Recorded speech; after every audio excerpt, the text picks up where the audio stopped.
us have a look at the electrical properties of conductors. The electric field inside a charged conductor is zero. Let us say we have a conductor present over here.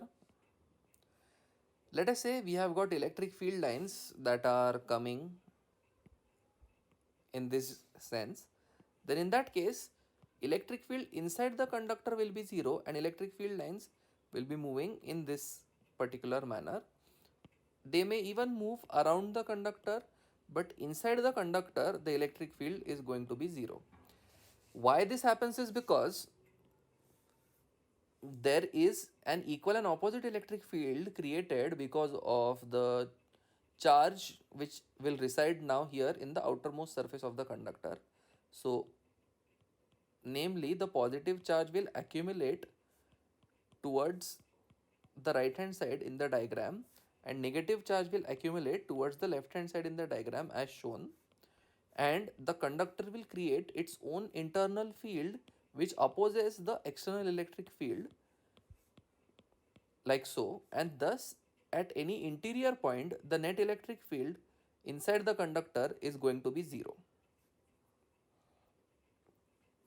The electric potential is constant at all the points on the conductor, that is the surface of a charged conductor is an equipotential surface.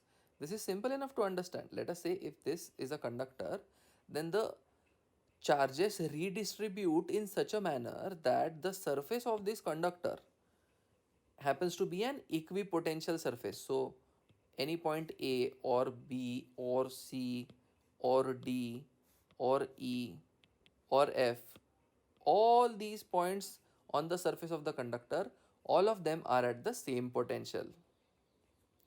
The total charge of a charged conductor lies on the outer surface of the conductor. So in the inner region of a conductor, no charge is present. This can be proven. Let us say if we draw a Gaussian surface inside the conductor, we know that electric field, as we have already postulated, is zero. According to our earlier postulate, electric field is zero in this particular region. So since electric field is zero, no net electric flux will be present on this Gaussian surface drawn anywhere inside the conductor. Since no net electric flux is present, the charge enclosed by this Gaussian surface that we have drawn inside the conductor will also be zero, and thus no charge can exist inside the surface of a conductor. The electric field at any point just outside the surface of a conductor or on its surface is equal to sigma upon epsilon naught. This can also be understood. So let us say this is the surface of a conductor. Let us say we are analyzing this particular region. We can draw a Gaussian surface that looks like this. We know that internally the net electric field is zero. Externally, the electric field is perpendicular to the surface of the conductor. So if we analyze this small region, then here the charge enclosed we know is sigma times area dA, where dA is this small area. And since the field is perpendicular to the surface, the only flux that will come out will be from this particular planar area, and hence sigma times dA, which is charged enclosed, will be equal to the net flux, which is E times dA, and this is equal to charge enclosed divided by epsilon naught.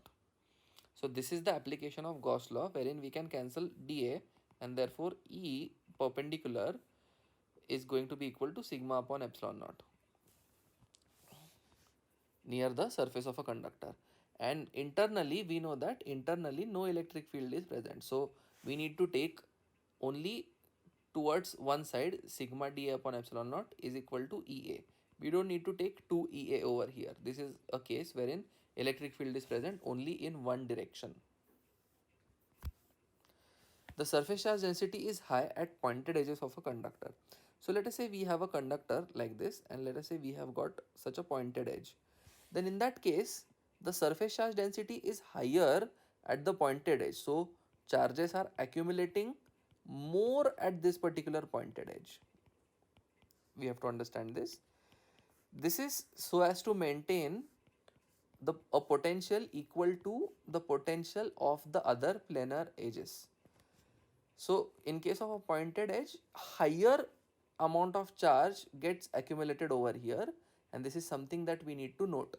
So if there is a conductor with a pointed edge, then that in that case here larger amount of charge around that pointed edge is going to be present, and hence the surface charge density is going to be higher at this pointed edge compared to any other part of the conductor. Electric lines of force are perpendicular to the surface of a charge conductor at every point. This is also very easy to understand. Let us say if we have a conductor like this, then we know that electric field lines are perpendicular to equipotential surfaces. We also know that the surface of a conductor happens to be an equipotential surface. So naturally the electric field lines are going to be perpendicular to the surface of a conductor, which is an equipotential surface. And that is easy enough to understand. If there is a cavity inside the conductor, or if the conductor is hollow, the electric field inside the cavity is zero. So we have already seen that, let us say this, if this is a conductor and there is a cavity inside the conductor, we have already seen that electric field lines do not exist inside the surface of the conductor. So if external electric field happens to be like so,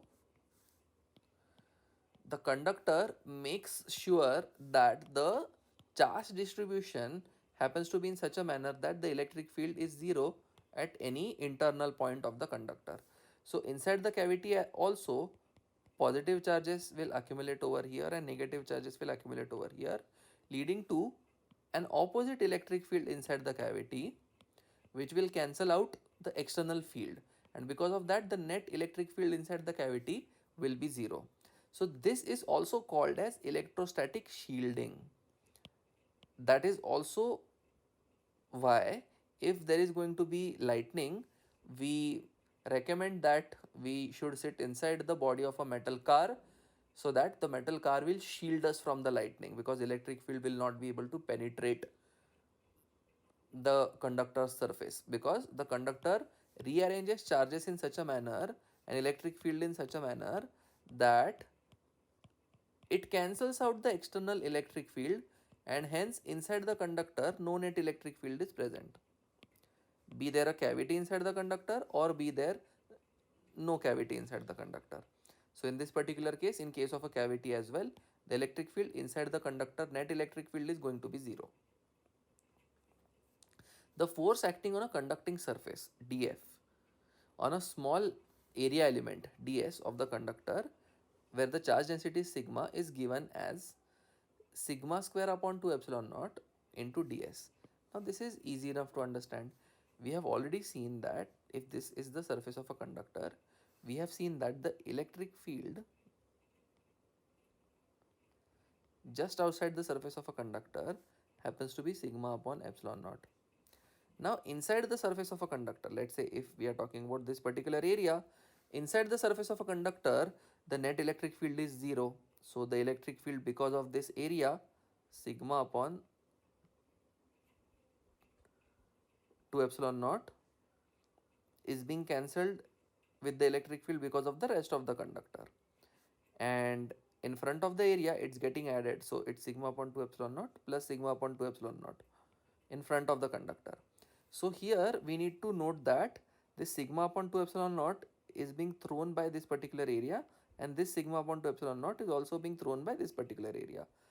Whereas this sigma upon 2 epsilon naught is in the same direction, it is the electric field because of the rest of the conductor. So internally speaking, sigma upon 2 epsilon naught is the electric field that the rest of the conductor is creating, and hence the force, if we look at this particular area element, the rest of the conductor is creating an electric field at this area element, which is equal to sigma upon 2 epsilon naught. So the force on this particular area element naturally will be dF is equal to charge. What is charge? Sigma times ds times the electric field E. So that will be equal to sigma times ds times sigma upon 2 epsilon naught.